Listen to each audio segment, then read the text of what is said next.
सेबी के घेरे में एक और मार्केट एक्सपर्ट आ चुके हैं जांच के घेरे में। और यहाँ पे चोर चोर मौसेरे भाई जैसा सिस्टम हमें देखने को मिल चुका है। संजीव भसीन, जिनको आपने सीएनबीसी आवाज़ पे या जी बिजनेस पे या किसी और भी बिजनेस चैनल पे जरूर देखा होगा, आके स्टॉक टिप्स देते हुए, मार्केट के बारे में टिप्स देते हुए, उन पे सेबी की जांच चल रही है।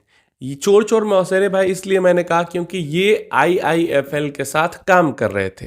और जैसे ही ये न्यूज़ आया कि इनके ऊपर सेबी की जांच हुई है, इनके जो मोबाइल लैपटॉप वगैरह जो भी डिजिटल डिवाइसेस इनके पास हैं उनकी जांच की गई है और उनसे डेटा कलेक्ट किया गया है सबूत के तौर पे। कर क्या रहे थे उसकी बात करते हैं, लेकिन सबसे पहले आईआईएफएल जो है उसका स्पष्टीकरण आया है। उसने जवाब दिया है कि भाई ये हमारे जो एक तरीके से ऑफिशियल कोई भी एम्प्लॉय नहीं है हमारे, ना ये हमारी किसी भी ग्रुप कंपनी के बोर्ड मेंबर हैं। ये बस कॉन्ट्रैक्ट बेसिस पे हमारे साथ काम कर रहे थे, जो कि इनका 30 जून को कॉन्ट्रैक्ट खत्म होने वाला था। लेकिन कुछ स्वास्थ्य कारणों से 30 जून की जगह 17 जून को इनका कॉन्ट्रैक्ट खत्म कर दिया गया। मतलब ये थोड़ा सा कॉइंसिडेंस गजब ही नहीं लग रहा कि ये 10-12 दिन पहले स्वास्थ्य कारण से कॉन्ट्रैक्ट खत्म कर दिया गया। अगर स्वास्थ्य खराब है तो वो लीव पे रहते या कुछ भी रहता, लेकिन कॉन्ट्रैक्ट खत्म कर दिया गया 12 दिन पहले स्वास्थ्य कारणों से। ये कुछ समझ नहीं आया। चलो कोई बात नहीं, हमें इससे मतलब नहीं है, क्या करें, क्या जो हुआ है उसके बारे में बात करते हैं। तो यहाँ पे सेबी को शक है कि संजीव भसीन जी ने मार्केट के अंदर manipulation and pump and dump scheme चलाने की कोशिश की है। होता क्या है, किया क्या है इन्होंने, ये भी समझ लो। यहाँ पे हुआ ये है कि संजीव भसीन जी जो थे वो टीवी पे आके स्टॉक रिकमेंडेशन देते थे कि हाँ महिंद्रा फाइनेंस खरीद लो, आज एशियन पेंट खरीद लो, आज एल&टी खरीद लो, ऐसी बातें करते थे। और एक चैनल पे नहीं, कई सारे चैनल्स पे जाके करते थे। और धीरे धीरे करके क्या इनका एक तरीके का इन्फ्लुएंस हो गया था कि ये जिस स्टॉक का नाम लेते थे टीवी पर आके, उसके अंदर रैली आना शुरू हो जाती थी। तो इन्होंने इसका फायदा उठाते हुए क्या किया, एक प्राइवेट कंपनी में, अब ये प्राइवेट कंपनी इनकी खुद की है या किसी और के नाम की कंपनी है, तो एक प्राइवेट कंपनी के अंदर ये स्टॉक्स के अंदर पोजीशन खुद बना लेते थे या बनवा लेते थे। मतलब वहां पे भारी भरकम मात्रा में स्टॉक खरीदा और उन्हीं स्टॉक्स को जाके टीवी पे रिकमेंड किया बार बार। इससे क्या होता है, मान लो मैंने 10 रुपए में कोई स्टॉक खरीद लिया और बार बार जाके टीवी पे उसी स्टॉक को रिकमेंड कर रहा हूं, तो काफी सारे लोग खरीद रहे हैं, तो वो 10 से 15 होगा, 15 से 20 होगा, 20 से 25 होगा। और जब थोड़े हाई लेवल पे आ गया तो पहले मैं खुद को निकाल लेता हूं उस स्टॉक से, एग्जिट कर लेता हूं, फिर जाके टीवी पे एग्जिट करने को सबको बोल देता हूं।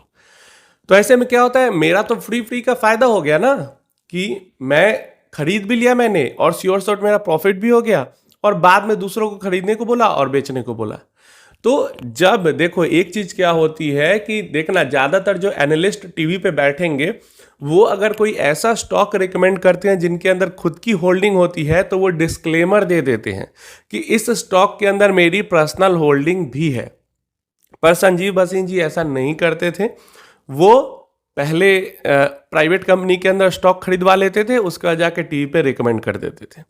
तो यही चीज का इनके ऊपर जांच हो रहा है और लगभग समझो तो सबूत काफी सारे सेबी को मिल चुके हैं कि ये पंप डंप स्कीम चला रहे थे। देखो इससे क्या हमें सीख मिलती है, इससे हमें सीख मिलती है कि हमें किसी भी मार्केट एक्सपर्ट पे, मार्केट गुरु पे आंख बंद करके भरोसा नहीं करना चाहिए, खासकर जो आपको डायरेक्टली स्टॉक रिकमेंड कर रहा है, स्टॉक टिप दे रहा है। देख रहे हो, भरोसे से भरोसेमंद नाम वाले इंसान भी ऐसा manipulation pump and dump scheme चला रहे हैं। तो यहाँ पे कोई भी ऐसा नहीं जिस पे आंख बंद करके आदमी भरोसा कर ले। तो बस आंखें खोल कर देखो आप लोग और खुद से एनालिसिस करने की कोशिश करो। Same goes for mutual fund.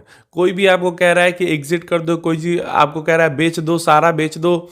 जैसे क्वांट की ही बात करते हैं तो कई सारे इन्वेस्टमेंट फर्म ने कहा कि सब बेच दो, सब बेच दो, सब बेच दो। लेकिन कई सारे इन्वेस्टमेंट फर्म ने ये कहा कि नहीं, कीप क्वाइट, आराम से बैठो और देखो क्या हो रहा है। पास्ट में भी ये चीज़ें हो चुकी है। पास्ट में ये सारी होने के बाद जो आपको रिटर्न अभी दिख रहा है वो ये सारी चीज़ें होने के बाद इतने अच्छे रिटर्न मिले हैं। तो लूप होल्स कहीं भी लोग निकालते हैं, कहीं भी लोग करते हैं।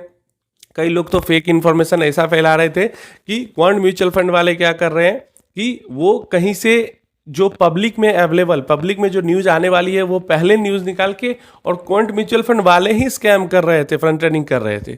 मतलब लोग समझते नहीं है चीज़ों को और कुछ भी फेक न्यूज़ वीडियोस आर्टिकल में बनाने लगते हैं। तो आप खुद से एनालिसिस करो, खुद से समझो किसी सिचुएशन को कि क्या हुआ है, कैसे हुआ है। इन मार्केट गुरु के बातों को ना सुने, मार्केट एक्सपर्ट्स की बातों को ना सुने, और अगर सुने भी तो खुद का दिमाग लगाएं, खुद की एनालिसिस करें और फिर ही कोई इन्वेस्टमेंट के एग्जिट का या इनका डिसीजन ले। उम्मीद है इन्फॉर्मेशन हेल्पफुल होगी। कोई क्वेश्चन क्वेरी है तो नीचे कमेंट में पूछ लो। और जब मैं मार्केट एक्सपर्ट, मार्केट गुरु या कोई भी ऐसे पर्सन की बात कर रहा हूँ तो मैं खुद को भी इंक्लूड कर रहा हूँ। मैं गुरु नहीं हूँ, एक्सपर्ट नहीं हूँ, बट फिर भी अगर आप मेरी बात भी सुनते हो तो वहाँ पे भी खुद की एनालिसिस, खुद का वहाँ पे थोड़ा सा दिमाग लगाने की कोशिश जरूर करें।